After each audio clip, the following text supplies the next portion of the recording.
So sa mga pare ko, kung sakaling lumagpas pa sa 10 centimeters yung distance offset nyo, ang gagawin nyo lang, mamultiply nyo lang lagi sa 0.414.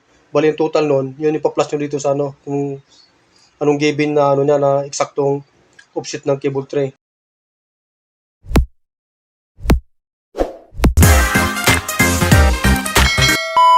Magandang umaga mga pare ko. So welcome back ulit sa aking channel. So ngayon lang ulit tayo nakapag-content.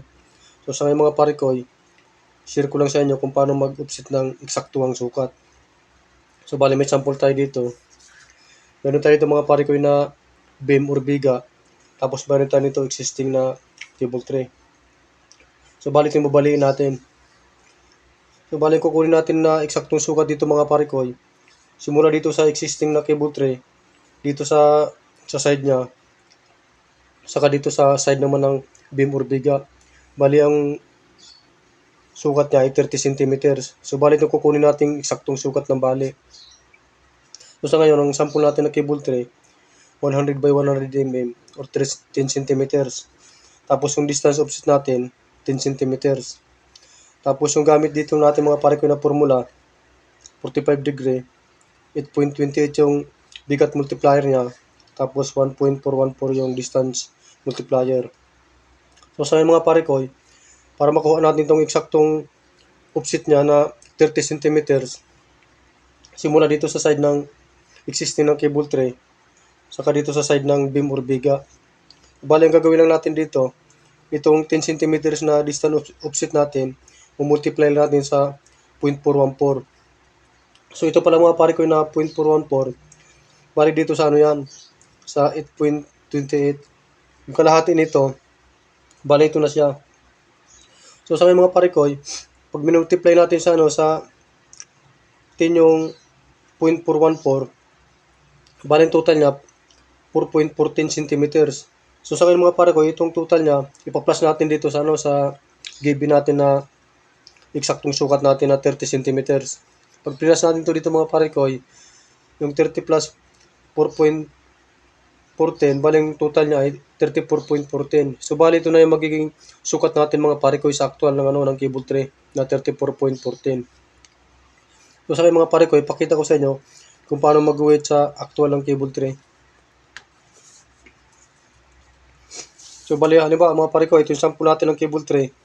Ito yung kabuuan ng cable tray niya.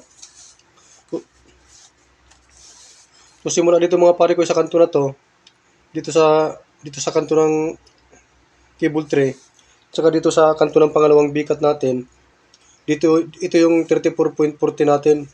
Tapos itong unang bikat naman natin mga pare ko, magsusukat lang tayo ng 14.14. Ito kasi yung travel ng ano niya mga pare ko ng 10 cm distance. So simula naman dito, guguhit tayo dito ng ano ng 14.14. Yan ang magiging travel natin. Tapos dito sa baba, kailangan magkapares ang sukat ng mga pare ko. Kung anong sukat natin sa taas, magkapares sa baba. So sa mga pare ko, kakatingin muna natin to para makita natin kung tama tong ano natin yung sukat natin na 34.14.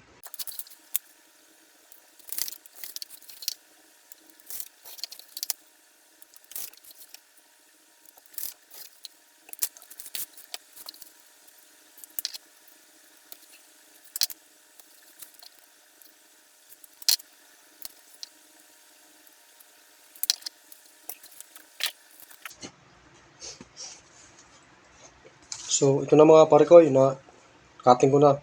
So sukat natin kung sakto tong sukat niya.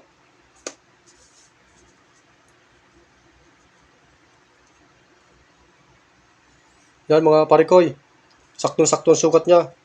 Sakto rin dito sa dugtungan ng ano ng existing na cable tray. Tama yung sukat na 34.14. So sa mga pare ko, kung sakaling lumagpas pa sa 10 centimeters yung distance offset nyo, ang gagawin nyo lang, mamultiply nyo lang lagi sa 0.414. Bali yung total nun, yun ipa-plus nyo dito sa ano, kung anong given na ano niya na eksaktong offset ng cable tray. Pa-plus nyo lang dito. So dito naman sa bigat ng mga pare ko, walang pagbabago dyan, ganun pa rin. Kahit lumapad man ng cable tray o-opsitin nyo, walang pagbabago yan. So, ganun lang mga parikoy. Sana makatulong sa inyo to. Salamat sa panonood.